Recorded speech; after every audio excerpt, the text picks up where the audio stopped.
Pemerintah terus berupaya untuk menekan penyebaran COVID-19 di Indonesia. Salah satunya dengan menyediakan vaksin COVID-19 yang aman dan efektif. Dan yang tidak kalah penting, masyarakat juga harus menyadari pentingnya melakukan imunisasi COVID-19 secara bertahap untuk memastikan diri terlindungi dari ancaman COVID-19.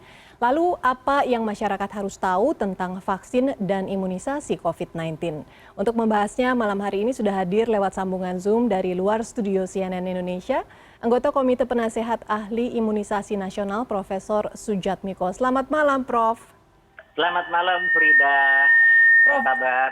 Kabar baik. Bagaimana tanggapan Anda tentang rencana pemerintah untuk menghadirkan vaksin COVID-19 di Indonesia?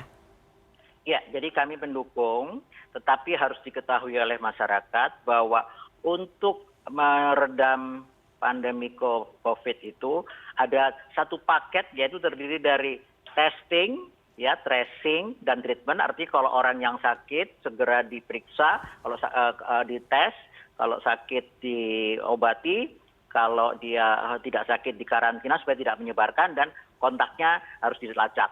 Yang kedua, tetap pakai masker, jaga jarak, dan kemudian cuci tangan, ditambah dengan vaksin. Itu satu paket. Tidak bisa vaksin menggantikan 3M, tidak bisa juga menggantikan 3T.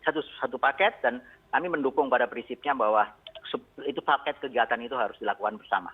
Baik, walaupun ada vaksin tetap harus melakukan 3M. Profesor, bagaimana Anda melihat upaya pemerintah kemudian dalam memastikan keamanan dari sebuah vaksin itu sendiri? Ya, suatu pembuatan vaksin oleh siapapun selalu dua hal penting yang diawasi. Satu adalah aman atau tidak. Itu oleh pemerintah maupun oleh peneliti sendiri maupun oleh siapa pengguna juga. Nah, keamanan itu sudah dilihat sejak uji klinik fase pertama, fase kedua, sampai fase ketiga. Jadi pemerintah mempercayakan kepada tim peneliti yang melakukan uji klinik dan juga mempercayakan kepada tim yang mengawasi penelitian itu. Sebenarnya sejak uji klinik fase 1 sudah terlihat sebenarnya ada keamanan apa enggak, aman apa tidak. Kalau fase 1 sudah terjadi sesuatu yang misalnya efek samping yang berat, pasti tidak akan melanjutkan fase 2. Demikian juga kalau di fase 2 ada sesuatu yang terjadi sehingga menyebabkan kerugian atau membahayakan, tidak akan lanjutkan fase 3. Jadi secara simpel sebenarnya, pemerintah, tim peneliti itu sudah melakukan fase 1 dan fase 2 di Cina, kemudian di fase 3 di Bandung. Dan sampai hari ini 1.620 subjek di Bandung itu sudah diimunisasi, ada yang 2 kali, ada yang baru 1 kali, semua tidak ada keluhan yang berat. Jadi pemerintah selalu berkoordinasi dengan tim peneliti dan juga tim yang mengawasi penelitian tersebut untuk selalu memastikan bahwa vaksin itu aman dan bermanfaat untuk melindungi terhadap COVID. Kemudian Prof, menurut Anda sepenting apakah peranan vaksin untuk mencegah penyakit?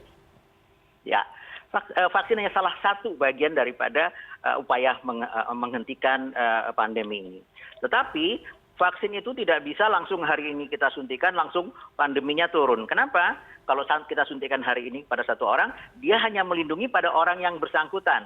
Artinya kalau ada virus masuk ke dalam tubuhnya, vaksin itu akan merangsang kekebalan si tubuh yang bersangkutan. Kekebalan tubuh yang bersangkutan itu akan melawan virus itu sehingga virus tidak akan berkembang biak. Kalau toh orang itu sakit tapi sangat ringan dan tidak menyebarkan pada orang lain lagi. Nah, untuk bisa menurunkan angka penularan, angka kesehatan, dibutuhkan sejumlah banyak dulu, sekitar 70% atau 60% terimunisasi, baru akan pelan-pelan turun penularan itu. Jadi tidak bisa hari ini mulai diimunisasi, langsung besok langsung menurun, tidak. Tapi kita tidak tahu, mungkin 6 bulan kemudian baru kelihatan. Oleh karena itu, begitu, walaupun sudah lakukan imunisasi, tetap pakai masker, jaga jarak, cuci tangan, dan testing, tracing, dan treatment itu tetap jalan bersama-sama. Oke, kemudian bisakah Anda menjelaskan konsep herd immunity, Prof? Ya, herd immunity itu suatu kekebalan yang dicapai pada satu kelompok besar. Ya, kalau sejumlah orang di sekelompok itu sebagian besar sudah kebal terhadap suatu penyakit, maka penularan akan terhenti karena sudah tidak bisa ke sana orangnya udah kebal, kemana mau pindah ke orang lain udah kebal semua, maka penularan terhenti sehingga penyakit pelan-pelan reda. Oleh karena itu, imunisasi baru akan terlihat hasilnya kalau sebagian besar orang sudah dilakukan imunisasi dan sehingga terjadi herd immunity, sehingga penularan akan pelan-pelan turun dan mudah-mudahan akan tidak ada lagi yang sakit dan meninggal. Lantas kemudian mengapa imunisasi COVID-19 secara bertahap menjadi penting? Siapa yang sebenarnya menjadi prioritas? Ya, sebenarnya yang mau dilindungi adalah semua orang. Tapi pertama karena jumlahnya juga akan terbatas, ya bertahap datangnya, produksinya juga terbatas, tentu ada prioritas. Tentu yang paling berisiko adalah mereka yang berhadapan langsung dengan pasien-pasien COVID yang menderita COVID, yaitu para dokter, perawat, maupun pekerja di rumah sakit, cleaning service, atau radiologi, atau administrasi yang di rumah sakit, yang kemungkinan berhadapan dengan pasien-pasien COVID. Itu prioritas pertama. Nah, kalau ada kemudian tahap berikutnya, kalau datang lagi jumlahnya lebih besar, tentu yang mendukung program itu. Ya, apakah aparat-aparat pemerintah yang berhadapan dengan publik, yang melayani publik, transportasi, pabrik, dan sebagainya. Tentu ada prioritas dan pemerintah sedang menyusun prioritas itu. Tapi yang pertama adalah para teman-teman dokter, perawat, maupun tenaga administrasi, dan pendukung lain yang berhadapan langsung dengan pasien setiap hari. Itu yang diutamakan. Oke, nah bagaimana kemudian Anda meluruskan pandangan yang menyebut jika vaksin ini adalah obat? Ya, jadi vaksin bukan obat.